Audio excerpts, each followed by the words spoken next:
नमस्कार दोस्तों, मैं हर्षवर्धन और आज हम डिस्कस करेंगे एनरोलमेंट ऑफ एडवोकेट के बारे में। सबसे पहले हम बात करेंगे उन क्वालिफिकेशंस की जो कि ज़रूरी है अगर आप एनरोल करना चाहते हो as an advocate in India.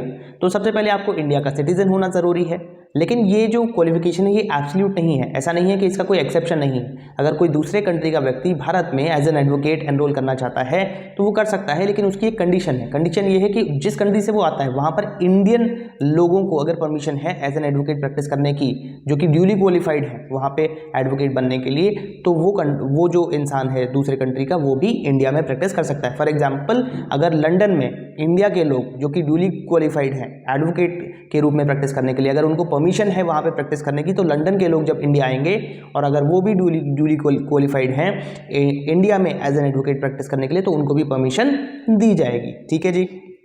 दूसरा क्राइटेरिया है एज का। तो जो मिनिमम एज है आपको एडवोकेट बनने के लिए वो है 21 ईयर्स। इससे कम एज का व्यक्ति एडवोकेट नहीं बन सकता है। तीसरा है डिग्री आपके पास होनी चाहिए, लॉ की डिग्री होनी चाहिए, एक ऐसी यूनिवर्सिटी से होनी चाहिए जो कि रिकॉग्नाइज्ड है by the bar council of India. अब ये जो डिग्री है इसमें भी कुछ कंडीशंस लगाई गई हैं। देखो साहब, आज़ादी के समय से पहले की अगर आपके पास डिग्री है तो क्या आप एडवोकेट बन सकते हो। 15 अगस्त 1947 से अगर आपके उससे पहले अगर आपने डिग्री ली थी तो इंडिया की जो आज टेरिटरी है उस समय वो टेरिटरी नहीं थी, टेरिटरी अलग थी। तो कब माना जाएगा कि आपने इंडिया से ही डिग्री ली थी। देखिए, गवर्नमेंट ऑफ इंडिया एक्ट 1935 में इंडिया की टेरिटरी को डिफाइन किया गया है। अगर उस टेरिटरी के अंदर आपने किसी भी यूनिवर्सिटी से लॉ की डिग्री ली है और बार काउंसिल ऑफ इंडिया उसको रिकॉग्नाइज करता है तो आपकी जो डिग्री है वो वैलिड मानी जाएगी और आप एडवोकेट के रूप में प्रैक्टिस कर सकते हो। दूसरी जो डेट है वो है 12 मार्च 1967। अगर आज़ादी के बाद इस डेट से पहले अगर आपने कोई भी डिग्री ली है लॉ की भारत की टेरिटरी में, तो वो टेरिटरी वही होनी चाहिए जो कि आज इंडिया की टेरिटरी है। ठीक है जी। उस टेरिटरी में अगर आप किसी भी यूनिवर्सिटी से डिग्री लेते हो जो कि रिकॉग्नाइज्ड है by the bar council of India, तो आप एडवोकेट के रूप में प्रैक्टिस कर सकते हो। ठीक है जी।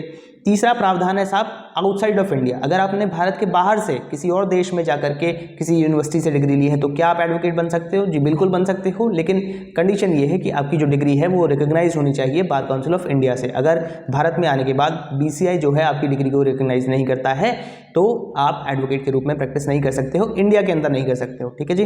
कहीं और पे अगर वैलिड है तो वहाँ पे कर सकते हो। चौथी क्वालिफिकेशन है ऑल इंडिया बार एग्जामिनेशन। ऑल इंडिया बार एग्जामिनेशन को आपको क्वालिफाई करना होगा, तभी आप अप्लाई कर सकते हो to enrol as an advocate. और जब आप अप्लाई करते हो तो आपकी जो एप्लीकेशन है प्रॉपरली साइंड होनी चाहिए, अटेस्टेड होनी चाहिए। जो भी फीस आपको देनी है बार काउंसिल के लिए, जो भी रजिस्ट्रेशन की फीस होती है वो आपकी पेड होनी चाहिए। तो ये सारी जो फॉर्मेलिटीज़ हैं वो भी पूरी करनी होंगी, और ये सारी क्वालिफिकेशंस अगर आप पूरी करते हो तो आप एडवोकेट के रूप में एनरोल कर सकते हो भारत के अंदर। लेकिन इसके साथ ही कुछ डिस्क्वालिफिकेशंस भी दी गई हैं एडवोकेट्स एक्ट 1961 के अंदर। ठीक है जी। तो सेक्शन 24A में डिस्क्वालिफिकेशन बताइए। सबसे पहले कि अगर आपने कोई भी मोरल टर्पिट्यूड में अगर आप इन्वॉल्व थे, कोई भी इमोरल ऑफेंस अगर आपने किया है जिसके लिए आपको सज़ा हुई है, आप कन्विक्टेड हो, तो ऐसे केस में आपकी जो एप्लीकेशन है to enrol as an advocate उसको रिजेक्ट किया जा सकता है। ठीक है जी।